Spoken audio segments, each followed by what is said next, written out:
Welcome to Thanks for Coming Back, the podcast where we deep dive into the essence of leadership beyond titles and roles. I'm your host, Dr. Latasha Nelson, and I'm here to inspire and empower you with stories, insights, and actionable strategies to lead you from wherever you are. Whether you're a seasoned leader or just starting out, this space is for you. Get ready to explore the impact of everyday leadership and discover how you can make a difference. Thanks for tuning in, and let's get started. Hey, everybody, and welcome back to Thanks for Coming Back. I'm your host, Dr. Latasha Nelson, and I'm super excited about today's show. We've got Rebecca Vickers with us, who's truly a force to be reckoned with. Rebecca shares her start in theater and nonprofit arts and how she's making waves in digital marketing as a sensational leader. And one of the things I truly admire about Rebecca is her unique talent for bringing order to chaos and the really smart ways that she's come up with to set goals, coach, and build systems that have not only lifted her career, but are also massively boosting the teams that she worked with. As we're chatting, I can really see how adaptability and mentorship have shaped her journey and how well thought out her systems are. But then she says something that really hit home and the conversation gets even better. I'm excited to have you join us there. And then to sort of summarize all that, I then started to find, well, where can I improve? Where can I help? Because we're still small, we're still growing. I have all this experience and we've got a really great team. Where can I take on more, do more to offer more value? And so that's brought me to the position where I'm at now as VP of Operations. How can I continue to serve the team and make sure that we're growing, we're still innovating, and we're collaborating in a way that's healthy and creating that really healthy, strong culture, which is important. I want to go back a little bit and touch on the entrepreneurial reference that you made. I have always been a firm believer that if folks operated as though they were like Latasha Inc. here, right? How would that influence how we show up? I'm big on accountability. I'm big on ownership. I'm big on customer service and customer experience. I share with my team all the time, what experience do you want to leave our clients and partners with, right? Whether you're an individual contributor or you've got a leadership title, I believe that you're a leader within the capacity that you're serving in. How do you leave people wanting to come back and do business with you? Trusting the product, whatever your product or service happens to be, right? So I love the reference to being entrepreneurial in your space and adding value. So let's touch on this some. What strategies do you use to help people really try to overcome any roadblocks they may have as they operate as themselves Inc. and achieve their goals, especially when you've got, I'm sure, what are personal aspirations and goals and organizational goals? Well, first, I think everything you just said is one of the reasons why we were so excited to talk together today, because that really aligns with my beliefs too. And it's that idea of leaving a room better than you found it, something my parents instilled in me, right? And so how can you help a company grow better than how you found it? Not to say that it was really broken. I think that could imply a negative, but there's always room for improvement, right? And with any kind of growth, there's going to be growing pains. So how can you help navigate through that? And your company is your people. That's what I believe. Your best resource is your human resource. We have wonderful amount of AI. I just read on LinkedIn, I think it was something like 1,000 different AI tools came out this week alone. So ChatGPT, Grammarly, they're not the only AI tools that we can use. And I think we're going to fall into AI overload. But that may be another topic, another question. I love that you're mentioning that because it still ties back to what we're talking about, which is that human touch and the value that you personally, we can be out in the world and there's a ton of people who are operating in the space that we operate in, right? But they're not us. And so what we bring is unique to our spaces. And that's so important for people, especially aspiring leaders, to remember. It's not about whether or not you've got a title, and it's not about whether or not there's somebody else on the team who could do it too, right? It's really about what you will bring to that to add value, because there's a purpose for you being here. And so my apologies, but when I think of AI, I think about how many people still think that it will replace us as humans. And I'm like, it can't possibly. because Rebecca's super duper dope. And there's no AI out there that's going to pull off what Rebecca pulls off. As are you. And that's exactly it. So I think you're right. There is a great alignment and segue there. And experience. So you mentioned experience too. And that's something that I've promoted in the theater and in arts marketing, but it's everywhere, right? I have a long history of customer service. So I think we both know that you're really providing an experience for everyone. And if it's theater, then it's the moment that someone hears about the show. It's not the moment that they enter the theater, but it's the moment they hear about your show. If it's a product, it's the moment they're aware of your product. It's not the moment that they see your salesy advertisement, right? It's their experience all the way through using the program or the product or going to see the show and then beyond, and how they express the experience to their friends and family. So there's a lot more we could unpack with experience, but translating that into a company, right? What's the experience that you're offering for your company as well? What kind of culture are you creating?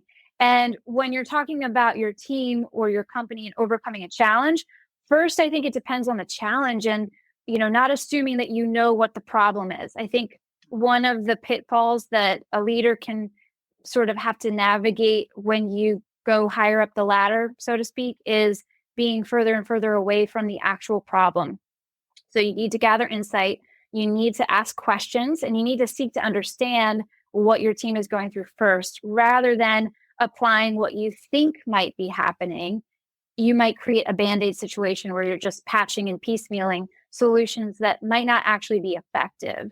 And so, keeping that in mind, I think it's important to build relationships with your team on an individual level, on a team level, because then you can have those conversations and you can get that insight. And that goes back to the AI point, right? You can't have that if it's all transactional style leadership or some sort of dictatorship where you're pointing and saying, do this, do that, and do the other. So it really does come down to being human. And you're right. We cannot rely on AI to make our decisions for us. We can't rely on AI to be creative and to come up with all the solutions and have that personalization of the experience. Because I would hope, this might not be the case for everyone, but I would hope that every leader, every boss, every manager wants that good experience. And that's the ideal situation. I know that that's not realistic, but if we're aware of it, we can create it. So bringing it back to more practical application and tips, some of the things that I like to do is just have those conversations one-on-ones every week with my team. And it's very simple. The agenda is what's top of mind for you, not what's top of mind for me, not my priorities, because you are my priority. And that gets back to my style of being a servant leader. I think my default will always be a servant leader. I actually had a boss tell me once they didn't believe in servant leadership. And that's always stuck with me. We could unpack that at a later At point. least they were honest. At least they were, Yeah. yeah. But that has always stuck with me as, how am I serving my team, right? So how are you showing up for your team in a way that allows for that experience for them to come to you and feel safe coming to you, right? Because not everybody is going to feel like they can share. And I'm not saying that you have to share all the personal details of your life. There's boundaries there, but they might not come to you and feel safe saying, hey, I'm struggling with this. This is a challenge for me. I'm not sure how to move forward. I'm stuck. So being able to create that environment is key. I think the other part of it too is establishing some standards and structure to your company, and whoever's either in charge of operations, or maybe it's your HR department. Maybe you do have a department that does trainings and runs leadership programs, whatever that is, having them start from the onboarding process with new team members. And if you can't do that, then I would say we'll take it into your annual process. Are you setting up professional development coaching? Are you setting up trainings for them consistently? Because that's one of the things that's important for me, is how are we being consistent with our growth rather than trying to cram it all into one. Believe me, I've done that. It's really hard to retain it. Really hard to retain it. But how are we practicing that understanding of improvement, growth, and challenging each other at the same time too. So I'd say, it really does start with that culture overall. And then once you identify where your team or your individual is struggling, then help them map it out for themselves. Sometimes when team members are struggling, sometimes I'll have them do what I call a data dump, where I'll say, just write it all out on paper. Take your old school pen and paper and just list everything out that is bothering you, that is feeling overwhelming, that you feel like you have to do, and let's write it all down. And that kind of gets over the hump of figuring out, what are we looking at? What's the scope here of the problem? That's true. That's usually if they're overwhelmed by tasks and projects. If they're feeling overwhelmed by communication or specifically time management, then we'll look at the projects, but we'll also look at their calendar. How are you time blocking your time? Where are you spending it? What are your priorities? How are you prioritizing? And then whatever plan you're putting together, I love 30, 60, 90 days, because then you can make milestones happen, but you can also keep the growth both focused and allow for the time that an individual might need to go through those challenges and navigate those waters. And then work backwards from that main goal. What are you really trying to achieve? That bigger objective, make those smaller goals along the way. And then how are you going to measure it together? Because there's an element of accountability there, right? And I think leaders maybe they shy away from holding people accountable, or maybe they don't know how to. And Okay. that I'm saying leaders, but managers, anybody in a leadership position, maybe we don't know how to hold people accountable, but I think it can be simply, how can I support you? How can I help you on this journey? What resources do you need? What do you need from me? What can I do for you? And then you got to listen. It goes back to the listening again, because you got to get the insight, but then you got to hear, what do they think? Because we can't change people, right? They have to want to change themselves. So if they're coming to you with a problem, I think one of the best things you can do is to help show them a path and give them that structure, but get their buy-in on the solution. Otherwise, they might not be as inclined to move through the growth themselves. That's right. That partnering and solutioning part is key. And it goes back to what you were sharing about relationship building. Does my team feel comfortable and safe sharing the root of things that maybe they have this type of relationships with others where the roots are being shared with them and it can't stop with them. They've got to feel like they've got a safe space to not just share the things that we might want to hear, but also the things that are a little hard, a little difficult to hear. And then leaning into their area of expertise. What do you recommend? What observations have you had and what solutions do you recommend for us, right? So as leaders, not taking that onus on that we have to have all the answers, but Yeah. actually multiplying and amplifying the strengths of our team members to say, hey, you're a rock star, you've got this. Tell me what you think. What could we be doing differently? And really being open to listening and allowing them enough space to safely execute, right? It doesn't always have to fall on us as leaders to do the execution. You went biblical on us because in the Bible, they tell us to write down our goal. Don't Yes. just think that we're going to keep it up there, right? Yeah. And I love what you said about reflecting. Like, how are we measuring success throughout this process? So if we've got a 30, 60, 90, or one of the ones I'm super interested in trying is the 12-week year, where you break everything out and you operate within 12 weeks. What do I need to achieve in order to be able to tell my success story at the end of the year? It fosters continuous improvement. And so I want to ask, how important is the concept of continuous improvement when it comes to leadership development? And can you give some examples of what this looks like successfully done in leadership? Yes, and I love the idea of breaking it down. 12 weeks is quarters, right? If I doing the math right in my head. So we do that in our professional development program. And I love to look every quarter at the trainings that we've got set up for the team and involve the team in that too, because I think it is important, like you're saying, to break it up. Otherwise, you're going to have a harder time thinking ahead a full year versus manageable bite-sized chunks of the year. I've also read, and I wish I could remember where I read this, but we can accomplish more in a year than we think we can, and we can accomplish less in 3 years than we plan to. And that stuck with me for a long time now. And that sort of ties into the idea of constant, steady improvement, right? Because we might have these 3 year, 5 year, 10 year plans, but if you don't break it down and if you don't work on yourself every day, then that improvement is not going to compound in the way that you want it to. And the idea stems from me scrolling probably through Instagram one day and reading a post about the Japanese philosophy of Kaizen, which Mhm. I think my translation from maybe that Instagram post is constant, steady improvement. And I think that's talking not just about daily habits, but also the pace that you set for yourself as well. And then the ultimate goal is improvement, recognizing that we're not done. I like to say God's not finished with me yet, but that's just as a person, as a whole person. I like to think of it that way. But when it comes to business and the team, I know that the team can always improve. We're not perfect. Systems can improve, right? So, how do you set that up for the individual with that understanding in mind?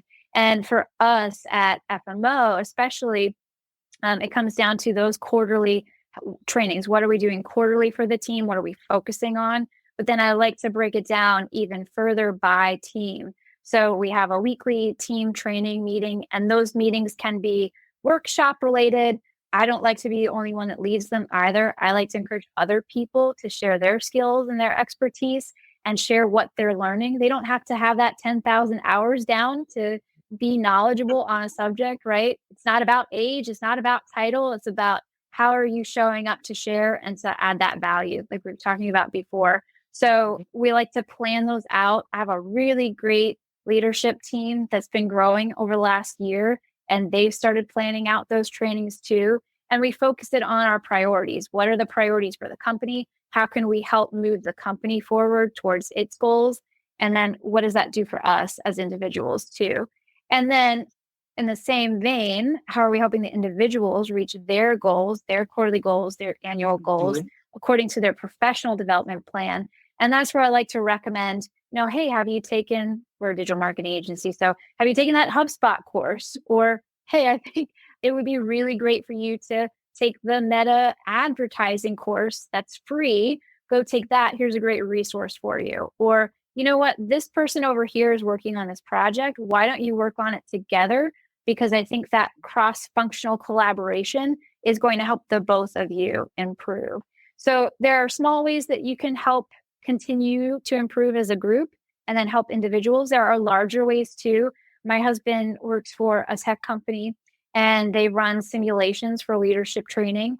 And one of Mhm. the things that the company does is a hackathon. I think they do one every year, but I love that idea. And I latched onto it. And I was like, all right, how can I take this sort of the understanding of like steal like an artist, steal like a leader, maybe? I don't know. But how can I take this idea and apply it to the team? So we try to do quarterly hackathons. And we then take that hackathon and focus it on the team's priorities, the company priorities, and use that as a way to innovate, to be more creative in our space, and as a Mhm. really good time to learn and grow from each other too.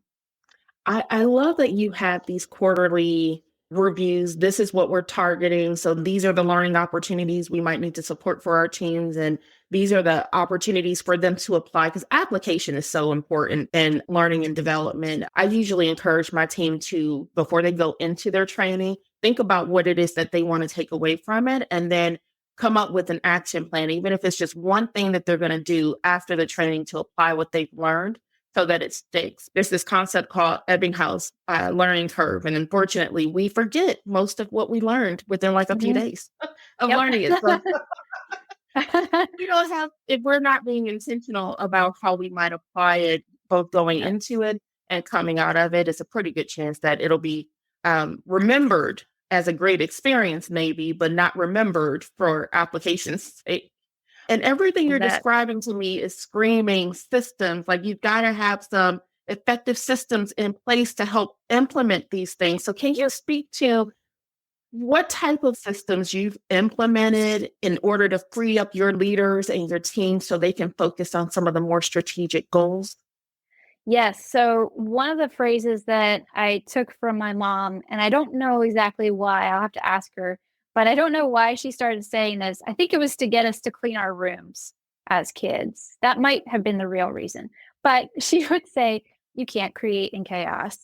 Mm, And I grew up hearing that. So I've taken that for my own as an understanding that you really have to have organization and structure to be free to create. Because what are we doing when we create? We're actually organizing chaos anyway, right? Creation is an order. And so you have to have order. You see order everywhere. There's order in nature, no matter if I have to weed my garden later. There's order in the structure of a leaf. There's order in the process of an artist. And a business needs order and structure too. That's communication, that's your systems, that's your way of doing a task, your workflow. Everything from beginning to end needs a structure and an order. Otherwise, you're going to have chaos. There's going to be a breakdown in communication. Nobody's going to take responsibility. Nobody's going to take that ownership. And you're not going to be able to move forward to your goals. Now, I'm sure there's an exception in everything. My grandmother, I think about my grandmother because she's an artist and she doesn't paint anymore. But when she would paint, she's a very maybe hyper organized, and maybe she came up with the you can't create in chaos. I don't know. But she would have a little bit of mess. She would have her pens and her paints in a drawer, and they'd be kind of messy, but every drawer was labeled and it was for a certain kind of mess. So it was all of her pastels laid out. It was all of her pens in a cup. It was all of her canvas lined up on a shelf. And when she would create, she would allow for a little bit of mess, but then she would have to put it back together to free mhm, the mind, to clear the space so that you can create again. And so I love to take that. I love that because of my own artistic background and seeing something come from nothing ultimately, right? But when you're working in a company, when you're working with a team, it's many, many people working together. mhm, In the theater, when we would put on shows, if we didn't have the structure of a well organized stage manager, then rehearsals would just fall apart. Directors wouldn't know what they needed to accomplish. And so, taking from that experience and applying it to a business setting, a for profit business setting, especially, there are a couple of things that I've then sort of formulated and internalized to then express to others. And it's not novel, it's not new. These things exist in business, but identifying what type of structure you have. Do you have a centralized organizational structure or do you have a decentralized structure? Centralized structure means it has to go through one, maybe a few people. And it can be really hard to accomplish tasks quickly and to motivate a team when they have to keep going through the bottleneck to get something done, right? There's a time and a place for that. But as you're growing, I think it's important to decentralize so that you can empower your team to make decisions, come up with the solutions themselves, because that's how they're going to grow too, right? They have to be able to practice, fail, get back up again, practice some more, succeed, achieve, fail again. And if you're not giving them that opportunity in a safe and structured environment, then you're going to have a harder time growing as a company. So that's number one. And that also aligns with empowering your people too. And empowering is not just saying you're empowered, go for it. You have to give mhm, them the resources that they need, whether it's training or tools, technology, back to AI. We can be so much more efficient with AI if we use it in the way that it's meant to be used to support humans and the tedious, time consuming tasks or the research tasks and give us that extra boost of, admin related support that maybe uh, will help us work a little bit faster or a little bit smarter, but doesn't detract from the creativity and that personalization that we were talking about earlier. And then repetition, right? You have to repeat, repeat, repeat, repeat your mission, your vision, your values across the whole team. It's got to be ingrained. When I was working in theater, we had our fellowship program. I started as a fellow and eventually worked out of the fellowship program to be a staff member. And so I was there for several years. Most people were only there for a summer, for a year. So I would hear the same things over and over again. And one day, one of our leaders got so frustrated and they were like, I don't understand why I have to keep repeating the same thing over and over again. Why doesn't anyone listen to me? And in that moment, it dawned on me, well, they're all different people. That's why you have to repeat it. One, because we have different people coming through every time. And so it might feel to you like you're a broken record, but it's the first time someone's seeing and hearing you say that and experiencing that with you. So you need to keep that in mind. Mhm. And the other part of that too is that I think to your earlier point as well, we need to implement what we're learning right away. And it needs to apply to the job that we have. So you need to give people that opportunity to practice what you're preaching and teaching. And then you also need to make sure that they hear it multiple times because they need to know that it's important. They need to know why it's important first. They need to hear you say it because they need to be reminded of the priority and the importance. If I tell you to go clean your room once, you might think, oh, okay, cool. If I tell you to go clean your room twice, it didn't happen the first time. Or if I need to remind you 3 times because you need to practice that, then you'll start to realize, well, that's kind of important. I need to go clean my room, you know? Yeah. So, Repetition might even come in the form of how you're modeling it, right? So sometimes actions, well, I shouldn't say sometimes because I'm a firm believer that actions speak louder than words. So yes, if I'm repeating things, I am prayerful that I'm also executing and actually demonstrating those things, that there's redundancy in there because now you're not only hearing me say it, but you're also seeing it in action. You're seeing your peers. Everyone is not just that now I've said it, but I've enabled you to do it because I've also given you the tools to not only do it, but to see what proper execution looks like. absolutely. Good stuff so far, right? So far, we've talked about the real power of having meaningful one on ones with our teams and what it really means to lead by serving others. We've also talked about how you can turn chaos into something productive and why it's crucial to let your team try and fail sometimes. It's all part of that growing process. And there's more good stuff on the way. Next time, Rebecca and I are going to dig deeper into what separates a great leader from a boss, and we'll talk about how true leaders do more than just hold a title. They build their teams up and they push for real change. For now, take a moment to think about how you can use these ideas in your own life. How can you support your team better? How can you make your workplace a little less chaotic? And remember to hit that subscribe button so you don't miss out on our next episode, where we're going to dig even deeper into these topics. Thanks for tuning in, and remember, being a leader starts right from where you are. See you next time, and thanks for coming back.